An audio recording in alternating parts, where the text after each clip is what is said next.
Diálogos sobre el Libro de Mormón. Primer Nefi 8:10.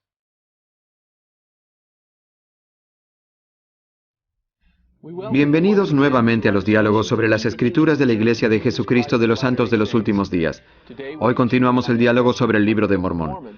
Soy el profesor Terry Ball del Departamento de Escrituras Antiguas de la Universidad Brigham Young y me acompañan hoy 3 colegas. A mi izquierda está la profesora Gay Strathairn. Mucho gusto tenerla aquí, Gay. Gracias. También tenemos al profesor Paul Hoskisson. Siempre es un gusto tenerlo, profesor. Muy amable. Y finalmente tenemos al profesor Clyde Williams. Un gusto, Clyde. Gracias. Bien, hoy vamos a comenzar con el capítulo 8 del libro de Nefi. En esta parte del libro, Lamán, Lemuel y Nefi han regresado con Zoram y la familia de Ismael, y todos están juntos en el valle de Lemuel a orillas del río Lamán. Mientras están ahí, Dios decide darles alguna instrucción y lo hace a través de una visión maravillosa. Justo antes de recibir la visión, Nefi observa lo siguiente en su registro, que dice: «Y aconteció que habíamos recogido toda suerte de semillas de toda especie, tanto de granos de todas clases como de todo género de frutas. Dejaron en casa todo su oro, plata y sus posesiones, pero llevaron las semillas. Las necesitarán.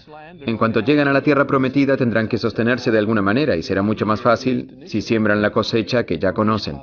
Más tarde, si seguimos este asunto a lo largo del libro, ellos empezarán a cambiar la cosecha por otra que resulta ser originaria de la tierra prometida. Y luego, vemos que Ley dice: «He aquí, he soñado un sueño».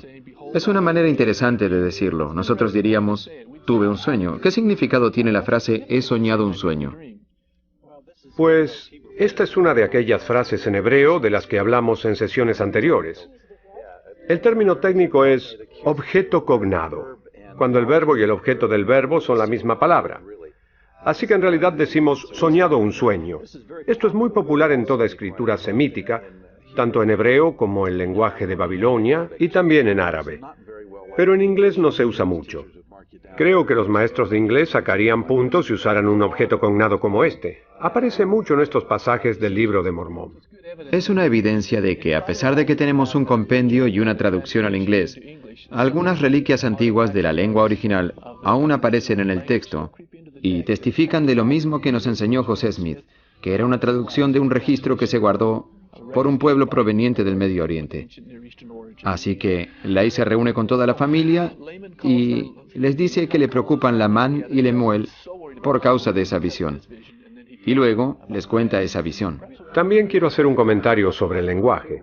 Hemos mencionado estos hebreísmos y las cosas de las lenguas semíticas en el texto. Pero en el versículo 4 tenemos algo que solo se usa en inglés. No se usa en ninguna lengua antigua, y es la frase en inglés que significa «me pareció», la cual nos dice que José estaba buscando en el fondo de su vocabulario porque esa versión de «me pareció» es una frase antigua del inglés. Dejó de formar parte de la lengua antes de existir la versión del rey Santiago de la Biblia. Lo vemos en las obras de Chaucer y otros escritores ingleses de aquella época, pero ya no se usa en inglés y la gente no entiende su significado. A veces la gente lee esto y dice, es mala gramática. En realidad es buena gramática de aquella época.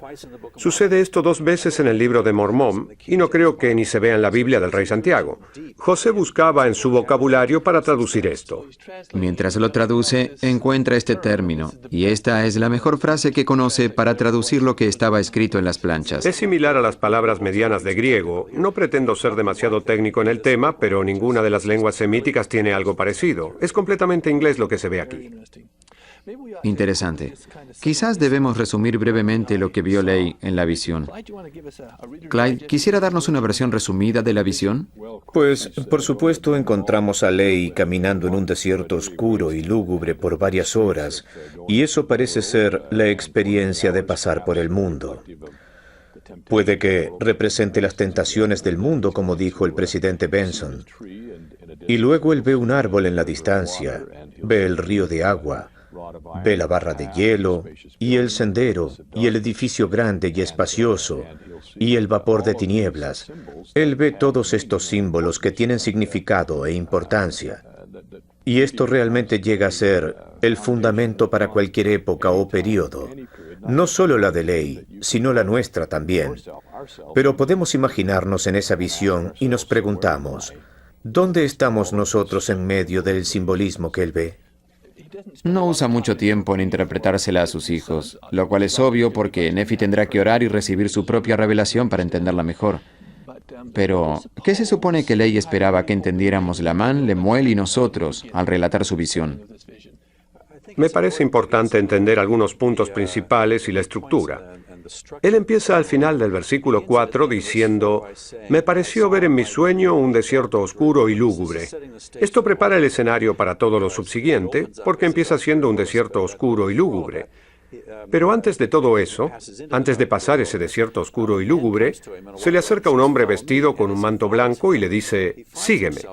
Al seguirlo, Ley se encuentra en el desierto oscuro y lúgubre, como dice al final del versículo 7, pero ya no está ese hombre. Y está ahí mucho tiempo. Está ahí mucho tiempo en el versículo 8, y la única manera de salir de esa oscuridad es orar. Esa será la gran enseñanza que Ley trata de dejarnos. Supongo que Lamán y Lemuel debieron recibir este mensaje. No sabemos si lo recibieron o no, pero si nos encontramos en la oscuridad, tenemos que orar.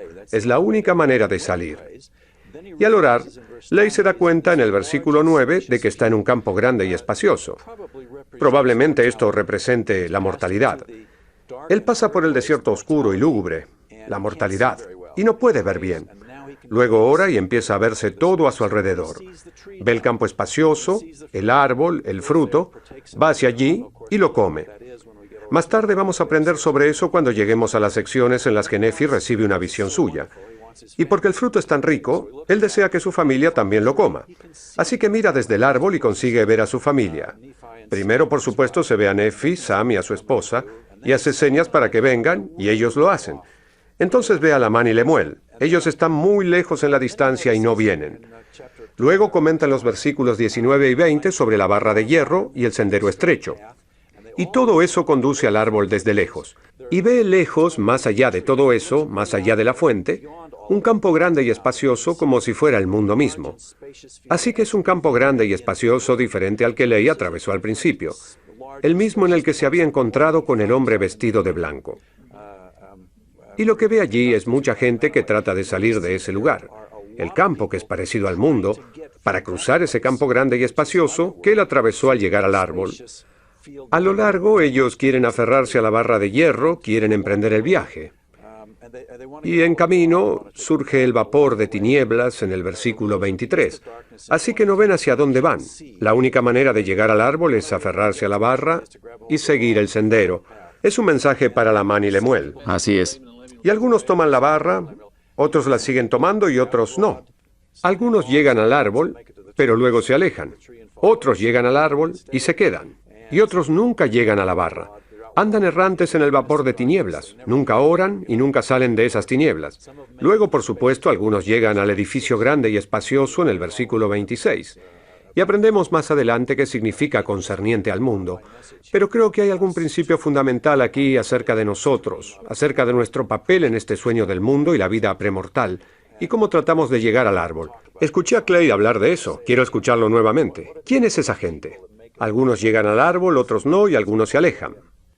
Bueno, me parece que hay 4 grupos de personas que encontramos aquí. O sea, veo yo 4 grupos, y también es importante que reconozcamos que a mi parecer esos 4 grupos coinciden con la parábola del sembrador y los 4 tipos de tierra.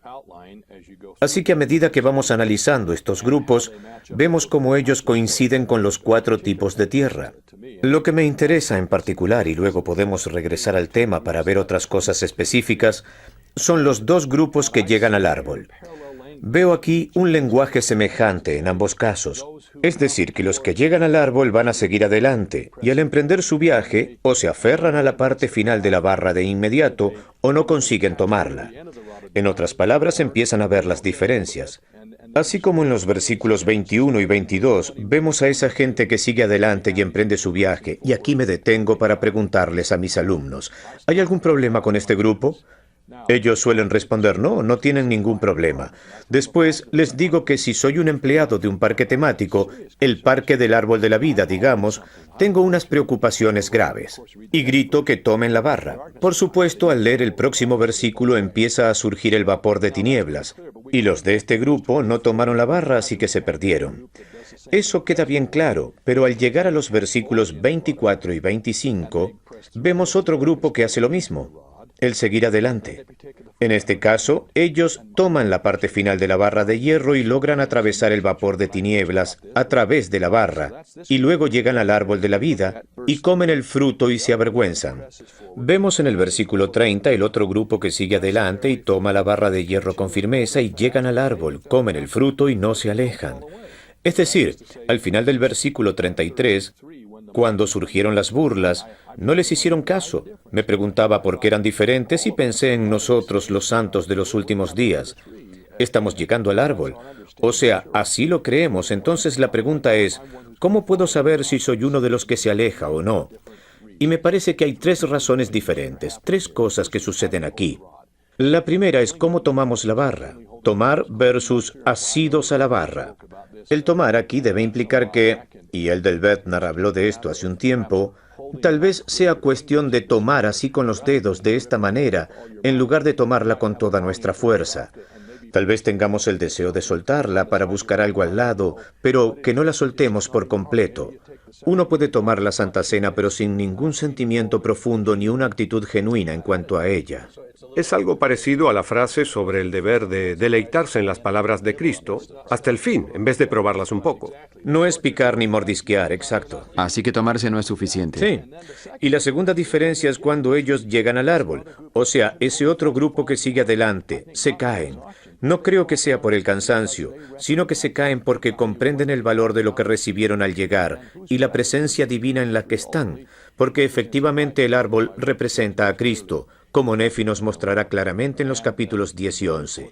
Y por supuesto la tercera y la más obvia de las diferencias es cuando vienen las burlas, las persecuciones o las pruebas, la gente a la que no le importó tanto, que se alejó. Y a los que les importó más, los que entendieron el valor de la expiación y el fruto precioso que recibieron, ellos no hacen caso de las burlas porque saben lo que en realidad es más importante. Me encanta esa frase, no les hicimos caso. Creo que hay una gran lección allí para nosotros. Todos estamos en el mundo, siempre hay dificultades, siempre habrá quienes pretendan jalarnos en direcciones opuestas, pero al enfocarnos en el Salvador, en su expiación como lo hace este grupo, entonces llega a ser un detalle pequeño. Y llega a ser más fácil el no preocuparnos en lo que ellos piensan y lo que hacen. No les hacemos caso. Me parece una declaración muy, muy poderosa la de Lehi, Nefi y su familia. ¿Puede comentar algo más sobre las cuatro tierras y cómo ellas se relacionan? Porque me parece que en este último grupo del que usted acaba de hablar, ese representa la tierra buena que produce muchos frutos. Y luego dice el segundo que... En el capítulo 13 de Mateo, al mirar esos cuatro tipos de tierra y hablar de ellas, voy a buscarlo rápidamente. En este capítulo tenemos esos cuatro tipos de tierra. Y no quiero gastar demasiado tiempo en esto, pero en este caso de las semillas, bien, las tomaré en su orden. En el versículo 4 del capítulo 13 de Mateo, tenemos la semilla que cayó junto al camino. Y esta representa a la gente que se dirige al edificio grande y espacioso y nunca consigue arraigarse. De hecho, en la parábola del sembrador, se pensaba que iba a arraigarse, pero se pisotea y se deja polvorienta por el camino. También vienen las aves para recogerlas antes de poder arraigarse. Esa gente allí que nunca se dirige al camino es la misma que se fue hacia el edificio espacioso, así que coincide con ese grupo. El segundo grupo será el de la semilla que cae por pedregales y la tierra pedregosa. A principios de la primavera, cuando sembramos las semillas en la tierra pedregosa y en la tierra fértil, no conocemos la diferencia. Pero al llegar el calor del verano, las que no se han arraigado o las que se plantaron por pedregales, aquí vemos que no tienen raíces y se marchitan. Así que esta es la gente que apenas toma la barra. Vemos que no tienen suficientes raíces para realmente seguir adelante en los momentos difíciles. Esa gente que se encuentra bien cuando están en las buenas, pero luego al presentarse una gran prueba o desgracia, se marchita y se muere al igual que la semilla. El tercer grupo sería el de los espinos, y en el versículo 7 aprendemos de la parábola del sembrador que los espinos simbolizan las preocupaciones del mundo. Esa gente es la que sigue adelante, pero en realidad nunca consigue aferrarse a la barra. Se pierde en el vapor de tinieblas, o sea, en las tentaciones del diablo, y se aleja. ¿Son ellos los que están avergonzados al llegar al árbol? Están avergonzados, así que No, yo diría que ese grupo coincide con la semilla por los pedregales. En otras palabras, no tienen raíces suficientes y cuando los demás se burlan de ellos, les hace falta un fundamento firme y se avergüenzan. Y el otro, por supuesto, es el de los espinos porque tiene paralelismo con las preocupaciones del mundo y las tentaciones del diablo. Ellos son los que no se aferraron a la barra. Son los del versículo 21 y 22 del primer Nefi capítulo 8. Y el más obvio, el de la tierra fértil, es el que representa a la gente que sigue adelante leales a la fe. Lo que me parece interesante es que estas representaciones literarias provienen de la misma fuente, el Señor. Él acaba de usar dos parábolas completamente diferentes. Sin embargo, enseña el mismo principio. Algunos creen que lo inventó José Smith. Yo no lo creo. La invitación es para nosotros, y de ley a sus hijos, y es para que miremos esos grupos y tierras diferentes y nos preguntemos, ¿dónde estoy? ¿Dónde quiero estar? ¿Qué es lo que tengo que hacer para llegar a donde debo estar? En el capítulo 8, luego de explicar su visión, en el versículo 37, Ley les exhorta, o sea, a Lamán y a Lemuel, con toda la ternura de un padre. Si uno es padre, entonces se identifica con eso. La ansiedad que debió haber sentido de esta visión. Sabía que era del Señor y se preguntaba, ¿qué iba a pasar con sus hijos? Cree que aún se pueden salvar, y en ese momento era posible. Quiere que ellos vengan. Creo que esto se liga al capítulo 1, en el que hablamos de las tiernas misericordias del Señor. Con una perspectiva grande, eso es lo que nos enseña el Libro de Mormón y debemos aprenderlo. Y de alguna manera vemos que Ley es un símbolo del Padre esforzándose con sus hijos y también con las tiernas misericordias. Así que vemos una pequeña representación de la grandeza del Libro de Mormón. Es parecido a, otra vez en el capítulo 1 del primer Nefi, la idea de mostrar cómo librarnos, y aquí vemos de pronto la destrucción de Jerusalén. Bien, ahora se puede librar de Jerusalén y vemos esto como una representación del mundo entero y se puede librar de él. No hay que dejarse agotar por estas cosas. Y Ley lo ve y trata de amonestar a la gente de Jerusalén. Él también pretendía avisar a su familia.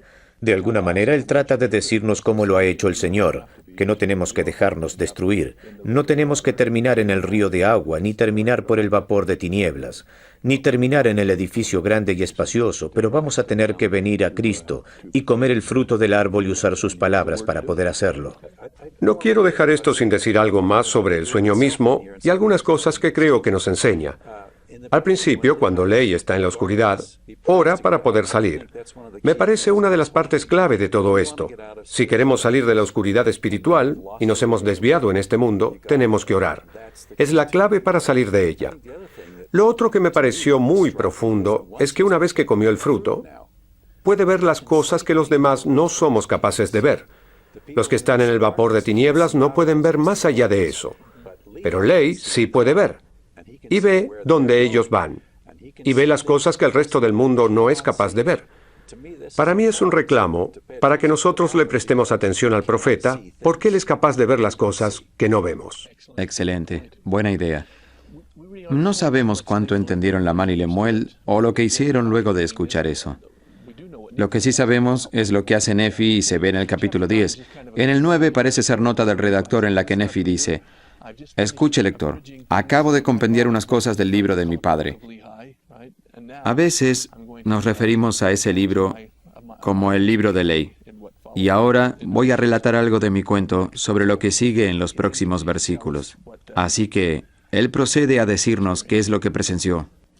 Creo que el capítulo 10 es muy importante para ponernos en contexto de cómo Ley llega a esta visión. Muchas veces se nos enseña que el contemplar las Escrituras puede prepararnos para recibir revelaciones. Creo que hay algunas partes clave en el texto que sugieren que uno de los catalizadores de la visión de Ley es que estaba escudriñando las Escrituras. Notamos en el capítulo 5, cuando consiguieron las planchas y regresaron, ¿qué es la primera cosa que hacen? Dice el versículo 10, y los examinó desde el principio. Y se repite en el versículo 21, y los escudriñamos y descubrimos que eran deseables. Creo que el catalizador de esta visión es que estaba escudriñando las planchas. Pero se me hace que hay ciertas claves aquí que nos ayudan a entender aún más de lo que estudiaba Ley. Lo notamos desde el versículo 12 en adelante. ¿En el capítulo 10? En el capítulo 10. Sí, mucho habló mi padre acerca de los gentiles y también de la casa de Israel, que se les compararía a un olivo cuyas ramas serían desgajadas y esparcidas sobre toda la faz de la tierra. ¿De dónde viene ese lenguaje de las planchas de bronce? Viene de la alegoría de Senos, ¿verdad? Creo que el hecho de que Ley tuviera una visión sobre un árbol, lo cual claramente es el árbol de la vida, y que tengamos la alegoría de Senos del árbol y todas las cosas que vienen de él, me pregunto si él se refiere a eso, es decir, con respecto a la dispersión de Israel. ¿Cómo le va a afectar a Ley? ¿Cómo le va a afectar a su familia? Ese tipo de preguntas para meditar son el catalizador para que él pueda recibir esta visión. Qué hermoso. Y al llegar a ese punto, usted mencionó que probablemente hubiese estado leyendo esa alegoría y recalcando algunos elementos de ella, porque tal vez lo leyó en las planchas de bronce. También en el capítulo 10, después de hablar de la destrucción, después de salir de Jerusalén, no se destruye Jerusalén hasta unos años más tarde. Así que cuando él habla de la destrucción de Jerusalén, en el versículo 3, la ve en una visión. Es decir, sucederá, aún no sucedió. Pero una de las cosas que le da mucho gozo a Ley en medio de todo eso es lo que menciona en el versículo 4. El Señor levantará a un profeta entre ellos semejante a Moisés. Este es un resumen de los versículos 15 al 19 del capítulo 18 de Deuteronomio. Así que no solo involucra la alegoría del olivo, sino que involucra Deuteronomio. Entonces en el versículo 8 está resumiendo el versículo 3 del capítulo 40 de Isaías, y habla de Juan el Bautista, y lo que hará por el Señor. Así que Ley ha leído las planchas, las comprendió, si ya no lo hizo antes de recibir las otras planchas. Y Nefi trata de presentarnos todo este material para darnos algún contexto de lo que pasa. Las visiones debieron haber venido de leer las Escrituras y debieron haber sido bastante detalladas si consideramos cuántos detalles se dan cuando él repasa la historia de lo que sucederá. Así que en el versículo 3 del capítulo 10 vemos que explica claramente la cautividad de Babilonia y luego el regreso de esa cautividad. Entonces vemos el nacimiento del Mesías en el versículo 4. Y luego vemos el ministerio de Juan el Bautista, hasta las mismas palabras que él habló en el versículo 8. Está allí para bautizar. ¿Y dónde va a bautizar? En Bethsabara. Eso no se encuentra en Isaías. Debió haberlo visto desarrollarse y lo reconoció, porque ese fue el lugar, y reconoció ese mismo lugar. Él bautizaba en Bethsabara. Y luego vemos el testigo del Espíritu Santo cuando se bautiza a Jesucristo, después en su crucifixión y finalmente en su resurrección, y también con su pueblo. Estoy en el versículo 13, viajando al Nuevo Mundo, y luego a la dispensación de los gentiles, los que Cristo entiende que serán responsables de los convenios en los últimos días, con la responsabilidad de recoger al Israel dispersado. Esta visión debió ser muy profunda y con muchos detalles, según se describe. Y esta solo es una introducción a cómo Nefi pasará a los capítulos 12, 13 y 14. Bueno, lo que nos enseña Ley es tan poderoso que a Nefi no le basta que su padre se lo explique. Así que él dice en el versículo 17... Y aconteció que después que yo, Nefi, hube oído todas las palabras de mi padre concernientes a las cosas que había visto en su visión. Aunque fue importante escuchar a su padre contar y enseñar el significado del sueño, Nefi sentía una gran necesidad de saber por sí mismo. Él necesitaba ver la visión y tener sus propias experiencias. Y cuando dice en el versículo 19, porque el que con diligencia busca, hallará, y los misterios de Dios le serán descubiertos. Con este contexto aquí, creo que el dilema para él es el deseo de conocer las cosas que vio su padre. Creo que eso es uno de los mensajes centrales al principio del libro de Mormón. Es decir, que Ley, claramente, es el profeta de la familia, es el líder de la familia. Recibe visiones, recibe revelaciones. Normalmente para muchas personas en el mundo eso bastaría. Pero lo que enseña el libro de Mormón es que también nosotros podemos recibir revelaciones y visiones del Señor. Y Nefi es el mejor ejemplo de ese principio. Cuando su padre recibe una visión en el capítulo 1, Nefi también quiere una. Cuando Ley recibe la visión del árbol de la vida, Nefi quiere conocerla.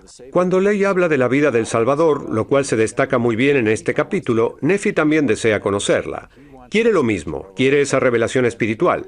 En realidad es una de las esencias principales del Evangelio restaurado de Jesucristo que se destaca al principio del libro de Mormón. ¿Laman y Lemuel habrían tenido esa experiencia? Absolutamente. No la quisieron, pero podían tenerla. Hasta los de nuestras familias podrían tenerla. En el capítulo 15, mientras discutían sobre la visión de su padre, Nefi dice, bueno, ¿han preguntado? Responden no. Y dice, ¿por qué no? Porque él no nos da a conocer tales cosas. Es porque nos han preguntado y Nefi ha aprendido que si preguntamos, Dios nos contestará. Muy bien. Así que, al terminar todo esto, Clyde, ¿cuál sería el mensaje final en los capítulos 8 al 10? Pues creo que aquí en el capítulo 10, versículo 18, hablando de Dios, porque Él es siempre el mismo, ayer, hoy y para siempre, y la vía ha sido preparada para todos los hombres desde la fundación del mundo, si es que se arrepienten y vienen a Él. En cierto sentido, ese es el tema aquí. Y si regresamos al capítulo 9, encontramos esa declaración que el Señor sabe todas las cosas, desde el principio, por tanto, Él prepara la vía para realizar todas sus obras. Aquí le muestra a Nefi y a todos los que están dispuestos que esta realmente es la verdad, y esta experiencia del árbol de la vida es muy profunda. Llega a ser el fundamento, a mi parecer, sobre el cual se establece Ley y también Nefi más tarde. Y aunque no menciona los detalles específicos de la visión después de los capítulos 10 al 14, volverá a relatar lo que sucede con la gente y todo coincide con una sola perspectiva. Es cuestión de cómo usamos nosotros las Escrituras, qué hacemos con la palabra de Dios. Tiene una gran diferencia en nuestras vidas, en nuestros hogares, en nuestras familias y en nuestra sociedad. ¿Qué hacemos con Cristo? Eso será el tema principal del resto del libro de Mormón. Me refiero al árbol. ¿Vengo yo a Cristo? ¿En qué pienso yo?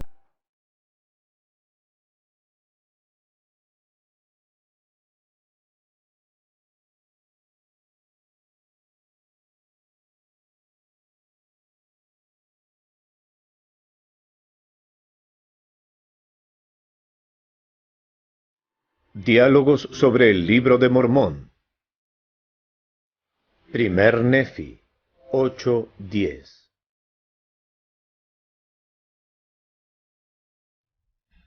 Bienvenidos nuevamente a los diálogos sobre las Escrituras de la Iglesia de Jesucristo de los Santos de los Últimos Días. Hoy continuamos el diálogo sobre el libro de Mormón. Soy el profesor Terry Ball del Departamento de Escrituras Antiguas de la Universidad Brigham Young y me acompañan hoy 3 colegas. A mi izquierda está la profesora Gay Stridehurn. Mucho gusto tenerla aquí, Gay. Gracias. También tenemos al profesor Paul Hoskisson. Siempre es un gusto tenerlo, profesor. Muy amable. Y finalmente tenemos al profesor Clyde Williams. Un gusto, Clyde. Gracias. Bien.